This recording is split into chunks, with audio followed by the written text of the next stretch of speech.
In the scorching, wind-ravaged deserts of Saudi Arabia, where even fewer are willing to tread in sands as old as time erased the whispers of history, something remarkable has come to the surface. Buried under veils of dust and centuries of lost history, a discovery has come to light that's raising eyebrows throughout the world. But it's not only religious thinkers or archaeologists raising an eyebrow. Ironically, the people responsible for this revolutionary find weren't looking for God. They were atheists, scientists committed to facts, history, and buried truth deep in the desert. And what they unearthed has left the scientific community stunned and, in many instances, profoundly unsettled.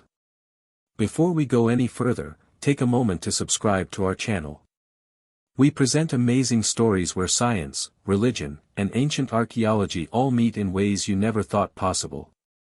Now, let us transport you right into the center of the desert. For decades, tradition has located Mount Sinai, the site where Moses is said to have received the Ten Commandments, within Egypt's Sinai Peninsula. It is a highly regarded pilgrimage site visited by thousands each year. However, the problem is this: there has never been concrete archaeological evidence to support that belief. No ancient writings. No signs of an Israelite settlement. No landscape that matches biblical descriptions. Exodus 3 verse 1 provides the crucial hint. When Moses escaped Egypt, he moved in with his father-in-law Jethro in the land of Midian. But Midian wasn't in Egypt, it was in modern-day northwestern Saudi Arabia. That alone might rewrite history. Years ago, in the late 1980s, a man by the name of Ron Wyatt, a medical nurse with no professional training as an archaeologist but with a fervent passion for the Bible, ventured out into Saudi Arabia. Led by scriptures and ancient texts, he stumbled upon an enigmatic mountain called Jabal al-Lawz. He became certain this was actually the Mount Sinai. The peak was ravaged, blackened as if it had been touched by fire. A giant split rock nearby showed signs of water erosion, sitting in the middle of one of the driest places on Earth. A strange ring of round stones at the base of the mountain surrounded him, ringed by rocks inscribed with bulls and cattle carvings, perhaps related to the abominated golden calf worship of Exodus 32. But Wyatt's assertions were quickly discredited. Why? Because he had no academic credentials, official sanction, and most importantly, because the region he ventured into was way inside an off-limits section of the Saudi desert. Few paid him any mind, until today. Flash forward to today. A fresh group of researchers, this time secular, credentialed, and several openly atheist, were given rare permission by the Saudi government to explore ancient trade paths and tribal routes through these faraway deserts. They had no divine agenda. They were merely following geographical trails, historical accounts, and ancient markers. But what they found left them shaken. One European geologist publicly stated, "We came here as scientists, not believers." But what we're seeing here mirrors the book of Exodus, exactly. It's deeply unsettling. Among their discoveries, a mountain with a scorched summit, burned rock without any volcanic explanation. A massive, split stone showing undeniable signs of water flow, despite being located in a parched wasteland. An altar-like structure with bull carvings evoking the golden calf. Stone boundary markers in exactly the place outlined in Exodus 19 verse 12, where Moses was told to place them in order to keep others from the holy mountain. And more incredible still, ancient inscriptions carved on undisturbed rock, probably for millennia. The physical proof started piling up quickly. Let's compare theirs with scripture.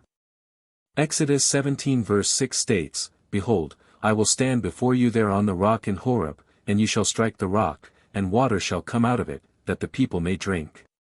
And Exodus 19 verse 18 says, "Mount Sinai was covered with smoke, because the Lord descended on it in fire. The smoke billowed up from it like smoke from a furnace, and the whole mountain trembled violently."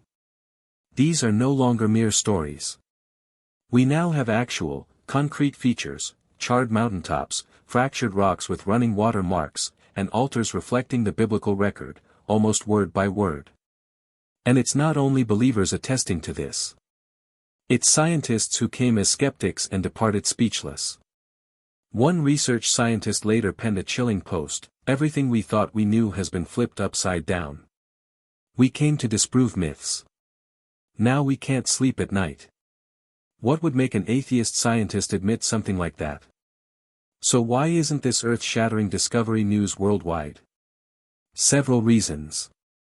First, Saudi Arabia is still choosy about who gets to visit sensitive areas.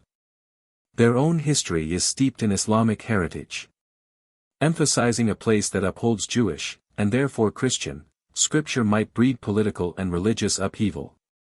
Second, pride is involved here big time.